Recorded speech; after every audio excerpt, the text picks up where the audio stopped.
ሰላም ጤና ይስጥልኝ ውድ የቻናል ቤተሰቦች እንዴት ናችሁ? ሁላችሁም በያላችሁበት ሰላማችሁ ብዝት ይበልኝ እንዳለ ነኝ። ዛሬም በአዳዲስ ቪዲዮዎች ተመልሻለሁ። እንግዲህ ቪዲዮውን ላይክ በማድረግ እንድትጀምሩት ከወዲሁ ጠይቃለሁ። ነገር ግን በምናነሳቸው ጉዳዮች ሀሳብ አስተያየታችሁን ኮሜንት ላይ እንድታስቀምጡልኝ አስቀድሜ እጠይቃለሁኝ። ወደ ቪዲዮ ከመሄድ በፊት ግን እስኪ አንድ ሲባል የሰማሁትን ነገር ግን በጣም የሚጠቅም ስለሆነ ላንሳላችሁና ወደ ቪዲዮዎቹ እንሄዳለን። ከምን ሲባል ሰማሁ መሰላችሁ? የሰው ልጅ በህይወቱ ሲኖር ከነዚህ 3 ቦታዎች መሄድ አለበት። ከነዚህ 3 ቦታዎች ላይ ከሄደ ስለ ህይወት የሚኖረው ፐርስፔክቲቭ አሪፍ ይሆናል፣ ጥሩ ይሆናል ተብሎ ይታሰባል። ከነዚህ ቦታዎች ሄዳችሁ የምታቁም ልትሆኑ ትችላላችሁ፣ ሄዳችሁ ላታቁም ትችላላችሁ። ወይም ከአንዳንዶቹ ሄዳችሁ ከአንዳንዶቹ አልሄዳችሁ ሊሆን ይችላል። ዞሮ ያልሄዳችሁ ካላችሁ አንደኛ በህሊናችሁ ሄዳችሁ እንድታስቡት፣ ሁለተኛ ደግሞ ፊዚካሊ ተገኝታችሁ እነዛን ቦታ ቪዚት እንድታደርጉት ከወዲሁ እጠይቃለሁ። ከነዚህ 3 ቦታዎች መካከል አንደኛው ሆስፒታል ነው። እንግዲህ ሆስፒታል ላይ ስትሄዱ የምትገነዘቡት ነገር ምንድነው? ሰዎች እኛ ተራ ነገር መስሎን ብዙ ግሬትፉል ያልሆንባቸውን እግዚአብሔርን ያላመሰግንባቸው ጉዳዮችን እነሱ እንደ ብለሲንግ ቆጥረዋቸው እየጸለዩባቸው ታያላችሁ። ለምሳሌ ሳይቸገሩ መተንፈስ። እኛ ምንም ሳንቸገር ንጹህ አየር መተንፈስ እንችላለን አይደለ? ነገር ግን እየተጨነቁ በማሽን የሚተነፍሱ እግዚአብሔርን የሚለምኑ ይህ ነገር ቢስተካከልላቸው እንደ ትልቅ ብለሲንግ የሚጠይቁት ብዙ ሰዎች አሉ። ከዚህ በተጨማሪ ምንም አይነት ፔን ሳይሰማቸው ወይም ደግሞ ቁስለት፣ መታመም፣ ማንከስ፣ ስቃይ ሳይሰማው ወክ ማድረግ መቻል ይህን እንደ ብለሲንግ የሚቆጥሩት የሚፈልጉ አሉ። ወይም ደግሞ እንዲህ ተኝተው ከመኝታቸው ሲነቁ ፔን የሌለው ሰውነት ይዞ መንቃት፣ ያልታመመ ሰውነት ይዞ መንቃት፣ ይሄ ትልቅ ብለሲንግ ነው። እኛ ግን ይህንን ብዙ ጊዜ ኖሮን ራሱ የማናመሰግንበት ጸለየን እንኳ እግዚአብሔር ስለዚህ ነገር አመሰግናለሁ ብለን ማናቃቸው ነገሮች ሊሆኑ ይችላሉ። ሌላው ቀርቶ ምን ትገነዘባላችሁ መሰላችሁ? ሀብት ንብረት ወይም ደግሞ የፈለጋችሁን ነገር ቢኖራችሁ የሰውነታችሁን ጤና ሊተካላችሁ ወይም የአእምሯችሁን ሰላም ሊሰጣችሁ የሚችል ነገር እንደሌለ ትገነዘባላችሁ። ሁለተኛው ደግሞ እስር ቤት ነው።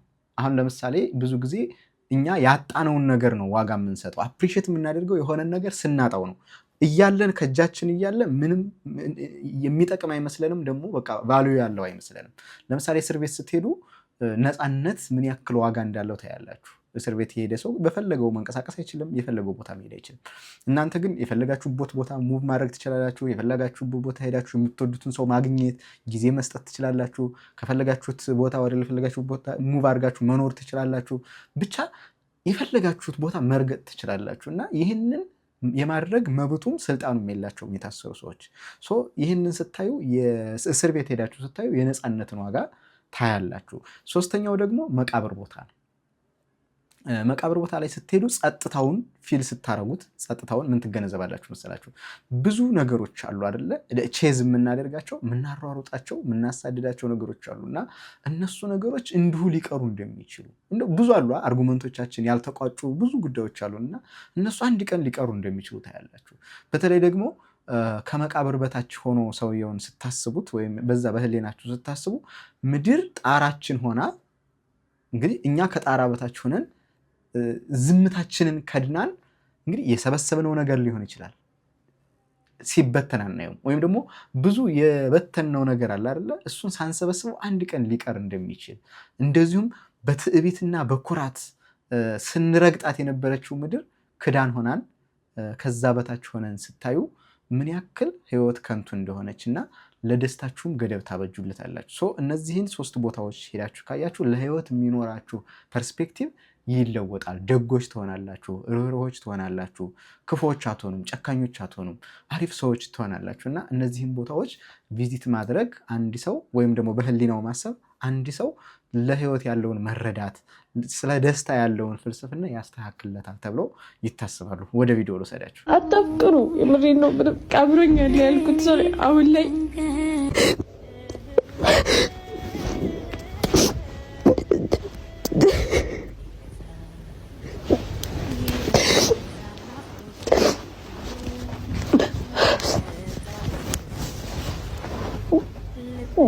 ምንም ፍቅር ምናምን የሚባል ነገር የለም በዚህ ምድር ላይ እና አታፍቅሩ፣ የምሬን ነው። ምንም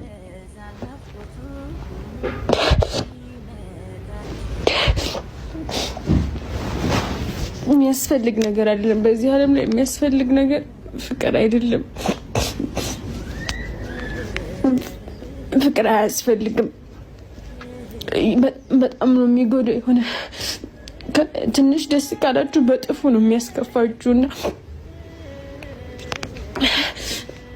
ከትንሽ ጊዜ በፊት ላይ አብሮኛል ያልኩት ሰው አሁን ላይ አብሮኝ አይደለምና እንግዲህ እቺ እህታችን በፍቅር ተጎድታ እያለቀሰች ነው የምትናገረው።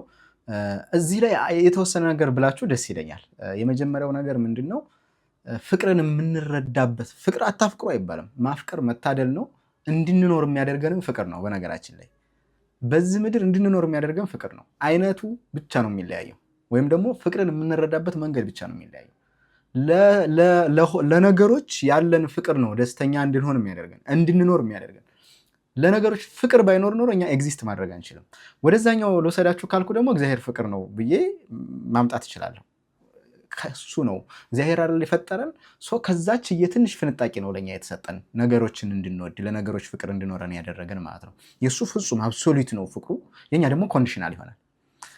አሁን ወደ እሷ ፖይንት ስመጣ ፍቅር አታፍቅሩ አይባልም፣ ግን ፍቅርን ልኩን ማወቅ መቻል አለብን። ማለት ፍቅርን መቀደስ መቻል አለብን። ካልተቀደሰ አደገኛ ነው የሚሆነው፣ እኛን የሚጎዳ ነው የሚያደርገው። ፍቅር በባህሪው የሚጎዳ አይደለም፣ ደስ የሚል ነገር ነው። ነገር ግን እንዲጎዳ የምናደርገው እኛ ነን። ስለዚህ መከባበር ያለበት ርህራሄ ያለበት ሊሆን ይገባል ፍቅር። ወይም ደግሞ የምትከፍሉለት ዋጋ እስከ የት ድረስ እንደሆነ ማወቅ መቻል አለባችሁ። ስለዚህ እያመማችሁ የምታዩት ነገርም ደግሞ ይኖራል። ፍቅር ማነፋረቁ ማጃጃሉ እውነት ነው፣ ልክ ነው። ለምሳሌ እንደው በቀላሉ በነገራችሁ ጌታችን ኢየሱስ ክርስቶስ አምላክ ሲሆን ሰው ሆኖ መጥቶ ተሰቅሎ ሞቶልናል አይደለ? አሁን ይሄ በመንፈሳዊ አይን ካላያችሁት እንደ ዓለም ከተረዳችሁት እኮ ጅልነት ነው። ለምንድን ነው ሞቶ የተሰቀለው? አያስብልም? ያስብላል።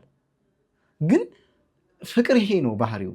በጣም ማለት ለእናንተ የሚገባን አካል የእናንተ እንዲሆን የማድረግ ጥረት ነው ፍቅር እና እሱ ነገር ደስ ይላል። ግን ደግሞ ሰልፊሽ ስለምንሆን ነው እኛ ብዙ ጊዜ የምንነፋረቀውና ራሳችንን የምንጎዳው። ያንን ሰው ለእኔ ብቻ ይሁን ማለት የለብንም። ለዛ ሰው ነፃነት መስጠት መቻል አለብን፣ መብት መስጠት መቻል አለብን። ጌታ ነፃነት ሰጥቶን የለ ከፈለግን ወደ እሱ እንድንሄድ፣ ካልፈለግን ደግሞ ወደ አጋንንት ወይም ደግሞ ወደ ዓለምና ወደ ክፋቱ እንድንሄድ ነፃነት ሰጥቶናል። ነገር ግን አንተ ትሻለኛለህ ብለን ወደ እሱ ስንሄድ ተጠቃሚ እንሆናለን፣ ወደዛ ስንሄድ እንጎዳለን። እሱ ራሱ የሞተልን ምንድነው? ወደዛ ሄደን እንደምንጎዳ ስለሚያውቅ ይቀናል በቃ። ስለዚህ የኛ መውደዱ ያንገበግበዋል፣ ወደዛ እንድንሄድበት አይፈልግም። እሱ የእውነት ስለሚወድን ነው። ሰዎችም ነፃነትን ልንሰጥ ይገባል ለሰው ማለት ነው። እናንተ መውደዳችሁን እንጂ ሌላ ሰው ደግሞ እንደወዳችሁ ባታስጨንቁ ባይነኝ። እናንተ ተወዳላችሁ፣ አይኖው በጣም ይጎዳል። ነገር ግን ምን ይደረግ? ስለዚህ ስለ ፍቅር ያለን ነገር ልክ መስጠት መቻል አለብን። ፍቅረኛ የት ድረስ መፈቀር እንዳለበት፣ ባል ወይም ሚስት የት ድረስ መፈቀር እንዳለ፣ ልጆች የት ድረስ መፈቀር እንዳለባቸው፣ ጓደኞች፣ ይህን ልክ ካወቅን ፍቅር ይጎዳል ብዬ አላስብም። ለዚህ ይጠቅም ዘንድ አንድ ቪዲዮ ልጨምርላችሁ። እንዴት ነው አባቶች ማለት ነው ሴት ልጃቸውን የሆነ ወንድ ሲያይባቸው አይወዱም አይደል? ወይ ደግሞ ወንድሞች እነሱ የሰው እህት ያሽኮረመማሉ እና የራሳቸውን እህት ወንድ ጓደኞቻቸው ወይ ማንም ሰው ሲነካባቸው ደስ አይላቸው ማለት ኢቨን በቃ ትክክለኛ ፍቅር እንኳን ሆኖ ሪሌሽንሽፕ ሊጀምሩ ቢሞክሩ በጣም ነው ኦፌንድድ የሚሆኑት አይደለ? ምክንያቱም ኦፍኮርስ ሁሉም ለልጁ ወይም ለእህቱ በጣም የተሻለ ቤስት የሚሉትን ነገር ስለሚፈልጉ ማለት ነው። ሶ ዳትስ ኖት ማይ ፖይንት። ማለት መፈልገው ምንድን ነው መሰላችሁ? ለአባቶች ነው ይሄ መልእክትና ሴት ልጃችሁ ወርዟን እንድታቅ በትክክል ትሪት የሚያደርጋት ወንድ ጋር እንድትሆን ቦይፍሬንድ ስትይዝ ሪሌሽንሽፕ ውስጥ ገባ ባል ስታገባ ትክክለኛ ሰው መምረጥ እንድትችልና በራሷ ኮንፊደንስ ያላት እንድትሆን አይኖ በጣም ብዙ ጀግና አባቶች አላችሁ። ስፔሻሊ በዚህ ዘመን የሚያስገርሙኝ አባቶች አሉና ግን ጠቅላላ አባቶች ልጃችሁ ደህና ቦታ እንድትወድቅላችሁ የምትፈልጉ ከሆነ ሴት ልጆቻችሁን ጊዜ ስጧቸው። ፍቅር ማለት ምን ማለት እንደሆነ አስተምሯቸው።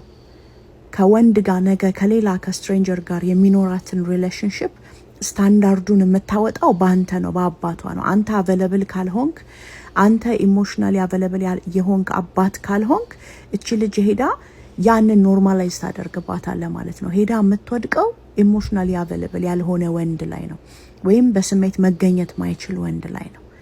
ነገ መታቀፍ ያምራታል ልጅ አንተ አቅፈ ካላሳደካት አንተ ጊዜ አብራሃት ካላሳለፍክ አንተ ያባትና የልጅ ጊዜ አብራችሁ ማታጠፉ ከሆነ ቁጭ ብላችሁ ዋን ቱ ዋን ኮንቨርሴሽን ከሌላችሁ እንደ አባት ጊዜ ካልሰጣት እንደ አባት ማቴሪያል ገዝቶ ከማቅረብ ባለፈ ቁጭ ብለህ ስሜቷን ካላዳመጥካት እንደ አባት ፊቷን አይተህ ሲከፋት ካላወቅ እንደ አባት ፍላጎቶቿን ቁጭ ብለህ ማታዳምጣት ከሆነ እቺ ልጅ ነገር ልክ እንደዚህ አይነት ሰው ላይ ነው ሄዳ የምትወድቀውና የፍቅር ወይንም የእንክብካቤ ስታንዳርዷን ከፍ የምታደርግላት አንተ ነህ። በጣም ምርጥ አባት ያሳደጋቸው ልጆች አይታችኋል። አጉል ቦታ ላይ አይወድቁም። ስታንዳርዳቸውን ያውቃሉ። ከፍ ያለ ነው። ምክንያቱም አባታቸው እንዴት አድርጎ እንዳሳደጋቸው ያውቃሉ። እና አባቶች አደራ መላችሁ ነገር የእውነት በቃ ሴት ልጃችሁ ጥሩ ትዳር እንዲገጥማት የምትፈልጉ ከሆነ አጉል ቦታ እንዳትወድቅባችሁ የምትፈልጉ ከሆነ በቂ ፍቅር ስጧት። በበቂ ሁኔታ የተያዘች ሴት ልጅ ነገ ሄዳ የሆነ ጎረምሳ አቀፍ ውስጥ ለመወሸቅ ዴስፐሬት አትሆንም። ታውቃለች በቃ ምን ውስጥ መግባት እንዳለባት ቀድማ ኖ ይሄ ልክ አይደለም ባይመቻት የሆነ ነገር ላይ ሬድ ፍላግ ብታይ ኖ እዚህ ውስጥ አልገባም በቃ ይቅርብኝ ሲንግል ሆኜ ቆያለሁ መልካም ነገር እስከማገኝ ድረስ ብላ ምንም በቃ በራሷ የጸናች የቆመች ነው የምትሆነው። አዘርዋይስ ግን ተገፍትራ ሄዳ የሆነ ነገር ውስጥ ነው የምትወሸቀው። ምክንያቱም በቃ ምንም አላገኘችም፣ ፍቅር አላገኘችም። ከአባቷ የሷ ወንድ ፊገር የሆነው የመጀመሪያው አባቷ ነው አይደል? ሴት ልጅ የመጀመሪያ ፍቅሯ አባቷ ነው ይባላል። አባቷ ጋር ያጣችውን ነገር ፍለጋ ነው በቃ የማይሆን ሁኔታ ውስጥ ሄዳ የምትወሸቀው። ዳዲ ኢሹ የምንለው ማለት ነው። የሚገርም ፖይንት ነው ያነሳችው። ልጆች ሲያድጉ ሴት ልጆች ሲያድጉ ከአባታቸው ከወንድማቸው የሚያገኙት ነገር ለሚያፈቅሩት ሰው መሰረት ይጥላል። ለምሳሌ እኔ እህቴን ምን አይነት ሰው መወደድ እንዳለበት ምን አይነት ወንድ እንደሚያስፈልጋት ከነገርኳት ከህፃንነቷ ጀምሮ በግልጽ የምንወያይ ከሆነ የማይሆን ወንድ ላይ እንዳትወድቅ የወንድሟ ወይም የአባቷ ጥበቃ ይሄ ማይንድ ሴት የምታስተካክሉ ማይንድ ሴት ማተር ያደርገዋል። ስለዚህ ፍቅርን አቢዩዝ ከሚያደርግ ሰው አይወድቁም ማለት ነው። ለዛ ነው የቅድሟ ልጅ ስታለቅስ የነበረችው መጀመሪያ ያሳያችሁ ልጅ ስታለቅስ የነበረችው የማይሆን ሰው ጋር ወድቃለች። ለእሷ የማይሆን ሰው ጋር ሰው ትቷት ሄዷል ማለት ነው። ስለዚህ ለዚህ ሰውዬ ፍቅርን እንዲጠላው አረጋት። ገብቷችኋል? ከዚህ በኋላ ለወንድ የሚኖራት ፊገር ሁሉም ጨካኝ፣ ክፉ ወይም ደግሞ ፍቅር ባይኖር ምናምን ብላ እንድትመኝ ያደረጋት ነገር ይሄ ነው። ስለዚህ ቦታዋን እንድታቅ ዋጋ መክፈል ያለባት የት ድረስ እንደሆነ ለማን ዋጋ መክፈል እንዳለባት ለማን እንደሌለባት በደንብ ጠንቅቃ ታውቃለች። ጥሩ አባት እየመከረ ያሳደጋት ሴት ማለት ነው። ከዛ ውጭ ግን የምናፈቅረውን ነገር አለማወቃችን ህይወታችን ኮስት እንድናደርግ ያደርገናል። የማይገባ ሪሌሽንሽፕ፣ ቶክሲክ የሆነ ሪሌሽንሽፕ ደግሞ ኢሞሽናሊ ይጎዳል። ኢሞሽናሊ ጎድቶ ትራውማ ይፈጥራል። ስለዚህ ወደፊት ለሚኖረን ግንኙነት እንኳን ጤናማ ግንኙነት እንዳይኖረን ያደርጋል። ስለዚህ ልክ እህት ያላችሁ ወንድም ያላችሁ በወንድሞቻችሁ ጋር ዲስከስ ማድረግ ከአባታችሁ ጋር ያለውን ነገር አፕሮች ማድረግ ምናምን እና ዞሮ አሁን ይሄ ለአባቶችና ለወንድሞች የተሰጠ ኃላፊነት ነው። እህቶቻችሁን ጋይድ ማድረግ መቻል አለባችሁ። ምን አይነት ወንድ እንደሚገባት ልትነግራት ይገባል። ለዛ ነው ብዙ ጊዜ ለእህቶቻችን ባልምረጡ ብንባለኛ በቃ ኳሊፋይ የሆነ ወንድ አናገኝም። ለምን? ስለምንወዳቸው አንችልም፣ እንደዛ አቅም አይኖረንም የመምረጥ። ስለዚህ ራሳቸው የሚሆናቸው ጋር ሲመጡ ይሻለናል አክሰፕት የምናደርገው። ያም ሆነ ይህ ምን ለማለት ፈልጌ ነው፣ ፍቅርን አቢዩዝ ከሚያደርጉ ሰዎች ተጠበቁ። ምንም ያህል ብታፈቅሩ ወይም ብትወዱ ከእግዚአብሔር ፍቅር አታድርሱት። ያ ማለት ነው እግዚአብሔር ጋር የሚያራረቃችሁ አይነት ከሆነ ፍቅሩ ተውት። ከእግዚአብሔር ጋር ሊያጣላችሁ አይገባም። እግዚአብሔርን አስቀድሙ ማለት ነው። ስለዚህ እግዚአብሔርን አስቀድማችሁ አፍቅሩ እንጂ አታፍቅሩ አይባልም ለማለት ነው። ችግራችን ወንዶቹ አይደሉም። ችግራችን ፌሚኒዝም ነው። ዛሬም እደግመዋለሁ። ፌሚኒዝም ሳንቲም ጠፍቶብን ሳንቲማችንን ረግጦ እንደሚያፋልገን ብልጣብልጥ ጓደኛ ነው። ለሴቶች መደፈር፣ ለሴቶች መጠቃት፣ ለሴቶች ኤክስፕሎይት መደረግ፣ ለሴቶች መጎሳቆል፣ ለህፃናት መደፈር፣ ለህፃናት መጠቃት መንስኤው ምክንያቱ ፌሚኒዝም ነው። በመጀመሪያ ደረጃ ፌሚኒዝም ነው። ለምን ብላችሁ የምትጠይቁኝ ከሆነ በመጀመሪያ ደረጃ ፌሚኒዝም የሚጠላው ምንድን ነው? ስትራክቸር። ፌሚኒዝም የሚጠላው ምንድነው? ኦርደር። ፌሚኒዝም የሚጠላው ምንድነው? አባወራዊ ስርዓት፣ ፕሮቴክሽን። ፌሚኒዝም የጠላው መጀመሪያ ምንድነው? ኒኩሌር ፋሚሊ። ኒኩሌር ፋሚሊ እናት፣ አባት፣ ልጆች። አባት ስራ የሚውልበት እናት ልጆቿን ኬር የምታረግበት። ይሄን ኒኩሌር ፋሚሊ ስለጠሉትና ሚኒ ካፒታሊስት ነው ብለው ስላሰቡ ቤተሰብን ለማፍረስ ተነሱ። ቤተሰብን ለማፍረስ ሲነሱ መጀመሪያ የጀመሩት ምስኪን ከሆነችው ለሐሳባቸው ከምትታለለው ከሴቷ ነው የጀመሩት። ቤት ውስጥ ሆነሽ ኤክስፕሎይት ተደርገሻል እኮ ወጥተሽ መስራት አለብሽ አሏት። ወጥተሽ ስትሰሪ ደግሞ አታስቢ፣ ልጆችሽን ገቨርንመንት መንግስት ይዛቸዋል፣ ዴኬር ይዛቸዋል ብለው ለኤክስፕሎይቴሽን ለአቢዩዝ ልጆቿን አሳልፋ ጥላ እንድትወጣ እናትን ኮንቪንስ አደረጓት። እናት አይኖቿን ያነሳችባቸው ልጆች ከመጠቃት ወደ ኋላ አይሉ። እናት መጀመሪያ ፕሮቴክት ያላረጋቻቸው ከሷ ያለፈውን ፕሮቴክሽን ለአባት ያላሳለፈችለት ቤተሰብ ውስጥ ያሉ ልጆች ናቸው ለጥቃት እየተዳረጉ ያሉት። ልጆቻቸውን በደንብ የጠበቁትማ አይኖቻቸው ልጆቻቸው ላይ የጣሉት ቤተሰቦችማ ይሄው እስከዛሬ በሰላም እየኖሩ ነው ያሉት። ለሴቶች ጥቃት፣ ለህፃናት ጥቃት፣ ለሴቶች መጎዳት፣ ኤክስፕሎይት መደረግ ተቀዳሚ ቦታ የሚይዘው አሁንም ቢሆን ፌሚኒዝም ነው። ፌሚኒዝም ነው። ዛሬም ወደፊትም ፌሚኒዝምን እስካልተቃወምን ድረስ ዛሬም ነገም ፌሚኒዝምን እስካልተቃወምን ድረስና ከምድራችን ላይ ዘወር ካላልነው በስተቀር ምስኪን ኤክስፕሎይት የተደረጉትን የሞቱትን የተገደሉትን ሰዎች ወደፊት በማምጣት አሁንም በነሱ ቁስልና በነሱ እንባ አይዲዮሎጂያቸውን መዝራታቸው የማይቀር ነው። ችግራችን ወንዶቹ አይደሉም። ችግራችን ፌሚኒዝም ነው። እሺ ቲጂ በተናገረችው በከፊል እስማማለሁ። በከፊል ለምን መሰላችሁ? እንደዚህ እኔ እንደ አይዲዮሎጂ ነው ፌሚኒዝምን የማልወደው፣ እንደ አይዲዮሎጂ ነው። ምክንያቱም የመጨረሻ ግቡ ምን እንደሆነ ስለገባን ወይም ደግሞ ችግሩን ኦልሬዲ ስለተጋፈጥ ነው ማለት ነው። ሶ ፌሚኒዝም ጥሩ ነገሮችን እንትን ሊል ይችላል፣ ጥሩ ነገሮችን ያሳያችኋል። ለምሳሌ ሴትን ፕሮቴክት ማድረግ፣ ሴትን ልጅ መጠበቅ፣ ከጥቃት መከላከል ነው አይደለ? ይሄ ከበር በዚህ ከበር ሴቶች ወንዶችን እንዲጠሩ ማግባት እና ትዳር የተቀደሰ ተቋም ነው። በእግዚአብሔር ዘንድ የተባረከና የተቀደሰ ተቋም ሆኖ እያለ ለሀገርም ግንባታ ለቤተሰብም ግንባታ እንደ አጠቃላይ ትዳር አስፈላጊነቱ እናውቀዋለን አይደለ? ለሱ ያለው አመለካከት እንዲወርድ መደረጉ በተለይ በቃ በጣም ትራውማታይዝ ሴት በቃ ትዳርን እንዲፈራ ወንድ እንዲፈራ መደረጉ፣ ሁለተኛ የተመሳሳይ ጾታ እሱን ሞቲቬት ማድረጉ ወይም ደግሞ እሱን ማስኬዱ በራሱ ሪል ስለሆነ ማለት ነው። ይሄ አይዲዮሎጂ አጠቃላይ አረንቋ ውስጥ ይከተናል።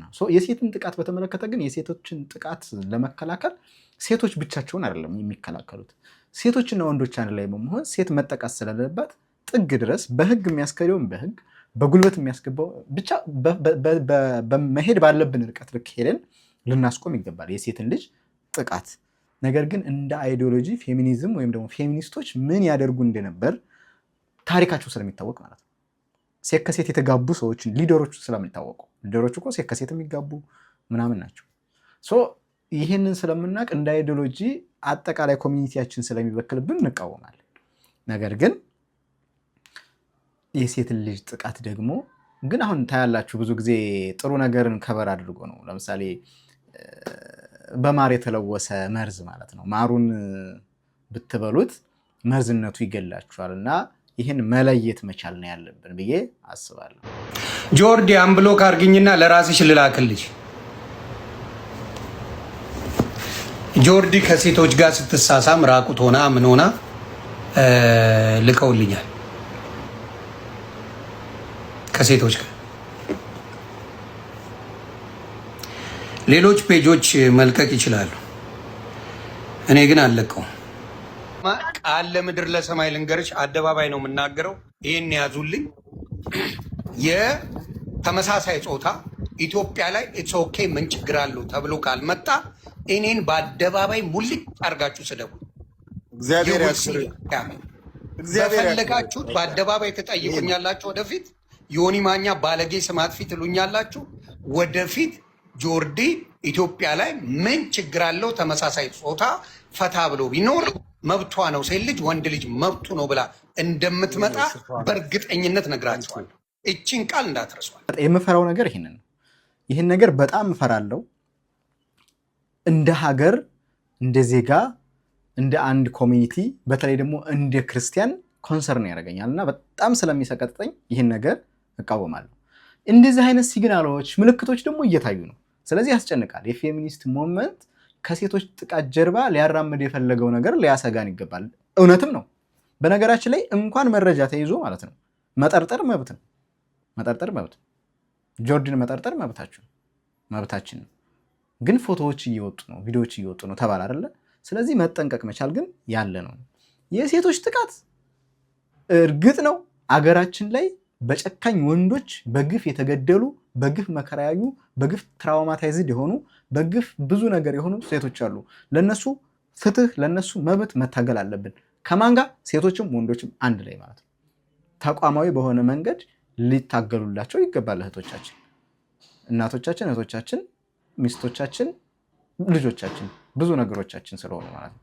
ስለዚህ እንደ አይዲዮሎጂ ግን ከጀርባ እየተራመደ ያለው ነገር ሊያስፈራን ይገባል፣ ሊታሰብበት ይገባል። ሌላ ምልክት ላሳያቸው። እዩት፣ ይሄን ንግግር፣ ይሄ አነጋገር እዩት።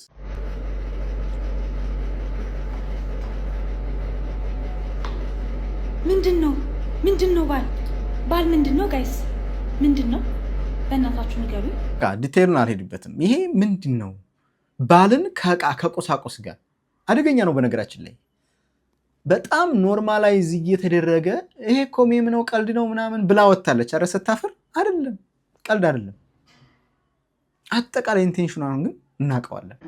ገንዘብ የማታገኙበት የጉልበት ስራ ባርነት ነው። እውቅና የማታገኙበት የጉልበት ስራ ባርነት ነው። ስራ ልምድ ወረቀት የማታገኙበት የጉልበት ስራ ሪኮግኒሽን እና ክፍያ የሌለው የቤት እመቤትነት ላይ ግርድና ነው ብሎ በዚህ ልክ ጀነራላይዝ ማድረግ ላይክ ለእኔ በጣም አስገርሞኛል። ይህን ቪዲዮ ከመስራቴ በፊት ራሱ ለእናቴ ልኬላት የእሷን ኦፒኒየን ጠይቂያት ነበር። እንዴት በዚህ ልክ ዲሉዥናል ልትሆኚ እንደቻልሽ በጭራሽ ሊገባኝ አልቻለም። እንዴት የአንድን ሴት ላይክ የላይፍ ታይም ዲሲሽን፣ ለምሳሌ እኔ 31 ዓመቴ ነው። እናቴ እኔን እና ከኔ በላይ ራሱ ሌላ 4 ልጆችን ሆማሞና አሳድጋለች። እሷን ላይክ እንደ ሰደብሻት ነው የምቆጥረው እኔ ሊትራሊ ማለት ነው። ላይክ አይ ቲንክ ይሄ የሆነ መጨረሻቸው ኢዝም የሆኑ ነገሮች ችግሩ ይሄ ነው። ላይክ ፕሮቴክት አደርጋችኋለሁ፣ አግዛችኋለሁ፣ እናንተ ቆምላችኋለሁ ከሚለው ያልፍና የሆነ ጊዜ እኔ ያልኩት ብቻ ነው ትክክል። ላይክ ናሽናሊዝም ላይ የእንትን ብሔር አታግቡ፣ በእንትን ቋንቋ ተው ምናምን ብሎ በቃላ እኔ የማስበው ለእናንተ አንዲት ሴት አሁን ላይክ በእናንተ ኦር ባንቺ እይታ አንዲት ሴት የምትባለው ወታ ከሰራች ነው። በቃ ቤት ሆና ለእናቷ ለባሏ ከሰራች ከዛ መንግስት ያንን አክሰፕት አድርጎ ደሞዝ ካልከፈለው ወይም ደግሞ አንቺ እንዳልሽው ኤክስፒሪየንስ ካልሰጣት ገረድ ነች። በጣም ልክ ያልሆነ ኦፒኒየን ነው። አዎ እንደዚህ መለጠጥ የለበትም ነው። አሁን ሲለጠጥ ደስ አይልም እንጂ አሁን ለምሳሌ ብዙ እናቶች በባላቸው እየተረገጡ ፋይናንስ ለሳሙና መግዣ እንኳን የማይሰጧቸው ስንት ነገር በጣም የሚጨነቁ በገንዘብ እጥረት ምክንያት አሉ አይደለ? ቤት ውለው አልሰራ ብለው ነገር ግን ሚስቱ አድርጎ ልጁ እየወለደችለት የሚፈልገውን ነገር እያደረገችለት ልክ ለሷ ግን ምንም አይነት ነገር ፕሮቫይድ ማድረግ የማይፈልግ ገንዘብ የማይሰጣት ብዙ አሁን ማላወራቸው ብዙ ነገሮች እየተፈጸመባት የሚኖሩ አሉ። እውነት ነው፣ ልንቃወመው ይገባል። ግን ተለጥጦ ጽንፍ እንዲይዝ መሆን የለበትም ባይ ነኝ። ሴቶች ለወንዶች ያስፈልጋሉ፣ ወንዶችም ለሴቶች ያስፈልጋሉ። እግዚአብሔርም ሁለታችን እንድንሳሳብ እንድንዋደድ፣ እኔ ሴት እንድታምረኝ ሴቷ እኔ እንዳምራት ተደርጎ ነው የተፈጠረው። ይሄ ነው ስሪታችን። ከዚህ ተፈጥሮ ውጭ እንድንሄድ ተፈጥሮን እምቢ ብለን እንድናፈነግጥ የሚያደርጉ የተለጠጡ ሀሳቦችን እቃወማለሁ። ውድ ተመልካቾቼ ለዛሬ ያስኳቸው ቪዲዮዎች እነዚህ ናቸው። እንግዲህ ከወደዳችኋቸው ላይክ አድርጉኝ። ደግሞ ሀሳብና አስተያየታችሁን ኮሜንት ላይ ማስቀመጣችሁን አትርሱ። በሌላ ቪዲዮ እመለሳለሁ። ቸር ቆዩኝ።